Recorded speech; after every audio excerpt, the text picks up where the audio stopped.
reka anongere ngo ikaze ukurikiye Davis Entertainment. Reka nkubwire ngo komeza ugire ibihe byiza aho waba uherereye hose, haba mu Rwanda cyangwa se hanze yarwo. Turagutse n'amakuru yacu, ni amakuru tugenda tubagezaho barako bukeye no kubwije tugira ngo tumenye uko hirya no hino kuri iyi si byifashe. Muri aka kanya rero nkuzaniye amakuru menshi, ni amakuru rero tugiye guhera kuri iyi nkuru ivuga ko mu karere ka Bugesera hari umuntu wasubije moto yari yibye nyuma yo guterezwa inzuki. Ni umusore rero utuye mu murenge wa Nyamata mu karere ka Bugesera, aho yasubije mukuru we moto yari yamwibye nyuma yo gutererezwa inzuki ahagana rero saa 8 z'amanywa kuri wa kabiri. Nibwo uyu musore yagaragaye mu mujyi wa Nyamata ari gusunika moto yari yuzuyeho inzuki ayishyiriye umupfumu rurangiranwa Wilson uzwi nka Salongo.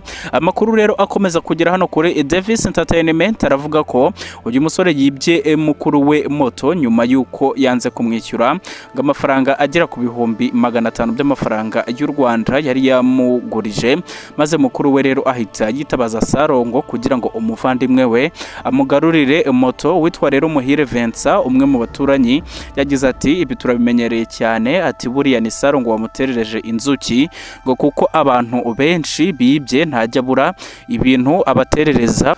Uyu musore watererejwe inzuki we yavuze ko yari yatwaye iyo moto kugira ngo mukuru we amwishyure amafaranga amurimo. Yagize ati mukuru wanjye yantije moto ye ngo njye umunyenga mpita ngenda arambura kuko nashakaga ko abanza akanyishyura amafaranga yanjye. Ati rero ejo nibwo nabonye inzuki zije iwanjye nyinshi zijya kuri ya moto ku buryo ntari no kubona uko nyitwara, ibintu rero bikajya bimbwira ngo nyizane aha kwa Salongo. Umupfumu rero Salongo yavuze ko yakoze ibyo yasabwe n'uwamutabaje amubwira ko yibwe moto, avuga ko rero ngo yabikoze yanga ako karengane. Salongo rero amaze gushyikirizwa iyo moto yahise ayikuraho izo nzuki, maze ategeka uwari wayibye guhita ajya kuyisubiza mu ukuru we. Reka amakuru yacu tuyakomereze mu myidagaduro, aho tugiye kurebera hamwe ibijyanye na diru cyangwa se itangazamakuru rikaba ryarabeshywe ku bijyanye n'urujijo kubikubiye ku masezerano The Ben yagiranye n'ikipe ya Orion Basketball Club. Hari kuwa kane rero Nzere 2022 ubwo umuhanzi Mugisha Benjamin uzwi nka The Ben yamurikwaga nka brand ambassador wa Orion Basketball Club. Na amasezerano rero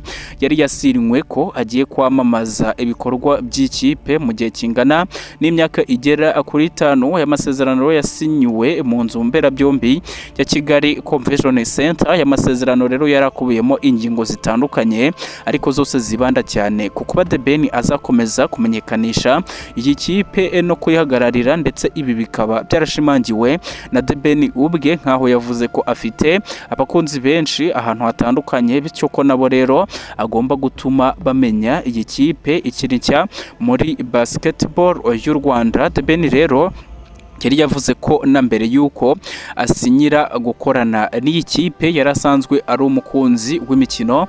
Uyu The Ben rero yagize ati mbere na mbere ndi umukunzi w'imikino by'umwihariko basketball.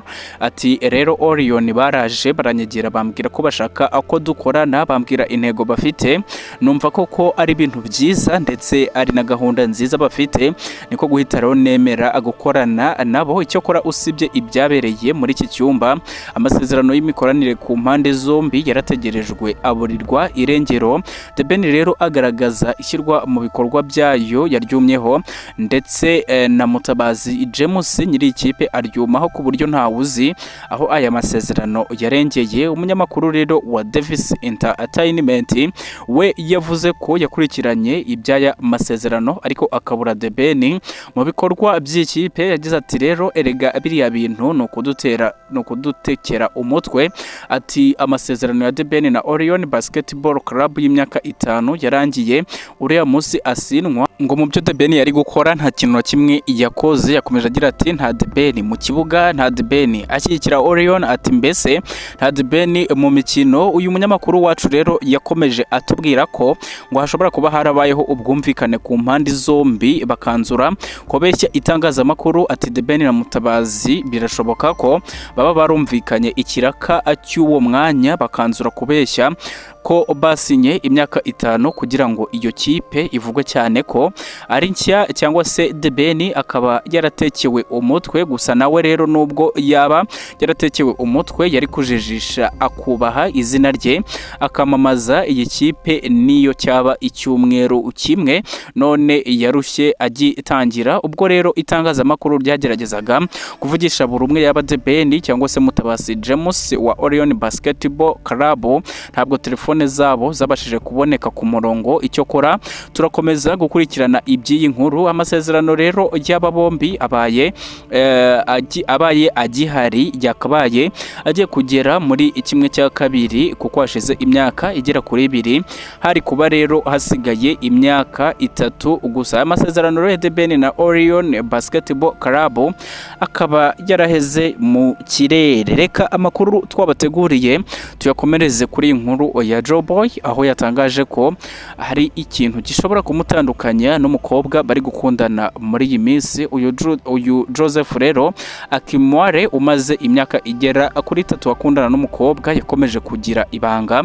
Yatangaje ko kuba uwo bakundana atamutakazaho amafaranga byaba imvano yo kutandukana akwabo. Mu kiganiro yagiranye na Ataka kuri Cool FM yemeje ko atera akadomo umukobwa wese udashobora kuba yamutakazaho ifaranga. Joboy yagize ati icyambere cyatuma ntandukana n'umukobwa nuko yaba atabasha kuntakazaho amafaranga. Nawe ati mbikora mu buryo bugereranyije, ntibivuze ko mba nshaka kumurya amafaranga yose. Yongera hati ariko mba numva niba hari ikintu nabasha gukorera nawe uba ukwiye kwitegura kugira ngo icyo unkorera, kuko abakobwa bose bibaza ko twabakorera ikintu ngo kuko turi abagabo. Joboy rero yashyize umuco kubera abana n'ubuzima bwe bw'urukundo. Abazwa niba yari yasaba umukobwa ko bajya mu rukundo cyangwa se biba ari ibyo kwishimisha. Uyu muhanzi rero agaragaza ko mu mateka ye amaze kujya mu rukundo inshuro zigera kuri 2 mu buryo bufatika, kandi muri zo zose yabaga yateye intambwe agasaba uwo bagiye gukurana uwo bagiye gukundana ko babijyamo mu buryo bufatika. Yaherukaga rero kumvikana avuga ko amaze gutakaza arenga miliyoni 46 ku mukobwa bari mu rukundo mu myaka 2 kugera ku myaka 3 bari bamaranye. Uyu musore w'imyaka 27 yavuze ko yizerera mu rukundo kandi ngo igihe kinyacyo nikigera azambika umpeta uwo bakundana nta gitutu kiriho. Amakuru rero tubafitiye na amakuru menshi. Reka amakuru yacu tuyakomereze kuri uyu muhanzi Kazitayira. Uyu mukobwa wavuze ko yaramaze igihe kingana n'imyaka 3 akora kuri uyu muzingo yamaze gushyira hanze. Aganira na MTV Live yavuze ko Temuzi ari umwamikazi mu muziki wa Afrika, ariko akaba yaratumye atinda gushyira hanze alubumu ye ya mbere. Yagize ati rero nitegura gushyira hanze alubumu, ubundi Temuzi nawe yohereza igitero. Ati nahise mvuga ntimwe muretse Temuzi yohereje indirimbo. Ati mbivuze neza ni umwamikazi. Kuwa 22 Werurwe rero nibwo Atayira yashyize hanze indirimbo yakoranye na Temuzi yitwa Number 1, ikaba iri muri 14 zigize alubumu ya mbere y'uyu muhanzikazi. Muri izi ndirimbo rero zigize umuzingo wa mbere Atayira yitiriye izina harimo intro yakoranye na Kevin Momo, Safa Water, True for There, Bath Me n'izindi zigiye zitandukanye. Atayira rero akaba ari umukobwa wabonye izuba ku ya 30 Mutarama 2002, akaba yaravukiye rero akanakurira muri Johannesburg aho muri Afrika y'Epfo. Muri 2019 rero nibwo yashyize hanze indirimbo ya mbere yize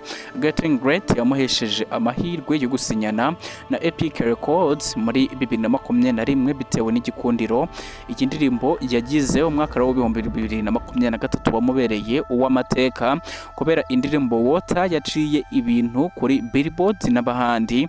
Yanamuhesha rero igihembo cya Best African Music Performance mu bihembo bya Grammy muri 2024. Reka amakuru yacu tuyayinira ngaha, kwibutsa ko iyi ari Davis Entertainment rwo bwa mbere dusoye. Ushobora gukanda subscribe kugira ngo tujye tubana mu makuru agiye atandukanye tugenda tubagezaho buri uko bukeye nuko bwije. Turabakunda cyane.